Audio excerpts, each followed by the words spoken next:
December 29. The language of the Spirit and the bride. 3. And the Spirit and the bride say, Come. Revelation 22, verse 17.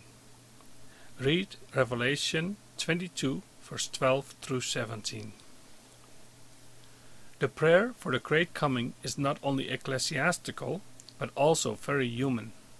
It is again originally human, of ancient humanity. It is what from the beginning of the world could be called true humanity. In her we do not hear the crying complaints of the small assembly, but we see the broadest, purified prayer of creation, regained by recreation, come forth and upward in audible language. It is no weariness of the world that calls out like this, for the one person who prays, the Spirit, is, as God, never weary of God's work, never tired of days or of the world. And as far as the other is concerned, who also prays, the Church, she does not appear here as a sect, tired and worn out, weary as being schismatic, but as bride. And which bride is ever weary of days? She is as young as a young one can be.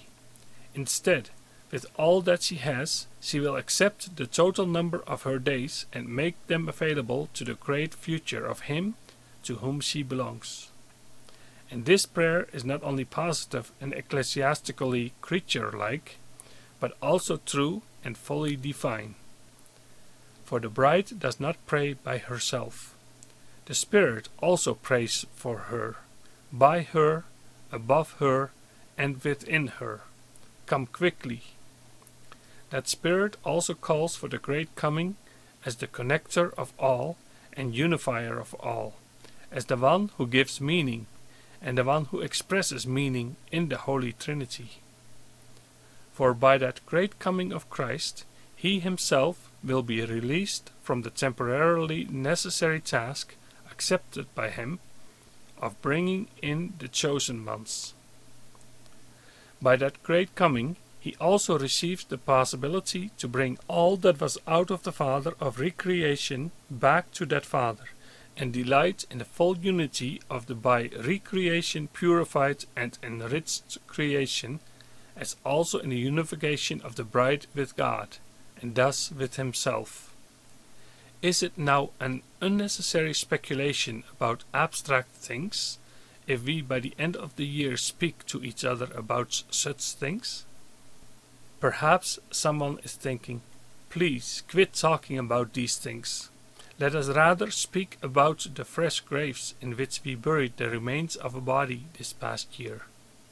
Or talk about our circumstances, our unemployments, the crisis we are in, and everything else that is published in the newspapers. But in all seriousness, I ask, is that what you need? For it is not what stirs our sensitivity in you or I that should move us, but what moves God, the Lord, that is meaningful for our attention and its purification. Thou dost hear the prayer. When someone says it like that, we all find it edifying. That is partly caused by the fact that we silently have changed the hearing into answering.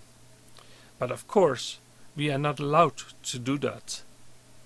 For that is being just as offensive and childishly corrupt as our little ones at home, who find it more important to get a little present than that father or mother really and substantially listen to them, to what a deep humanity is revealed in their calling out.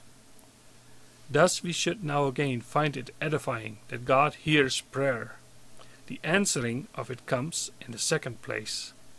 The little ones look for an answer, the result, and have no eye for the hearing. But the man in Christ, in amazement, pays attention to the miracle that God hears. And I think that New Year's Eve is indeed an evening to ask if we already have become a man in Christ. So we know that God hears prayer. Good. And if we now find this edifying, then we should also begin to find it edifying that is constructive, that God hears the prayer of New Year's Eve, then we should also consider that foundational prayer of New Year's Eve of the bride, of which I in faith know something by revelation, without perceiving it, in such a way as God hears it. Then I know in advance, by faith, my edification should be founded on this. My edification on New Year's Eve. Nothing else does edify. Sing Psalm 90, stanza 3.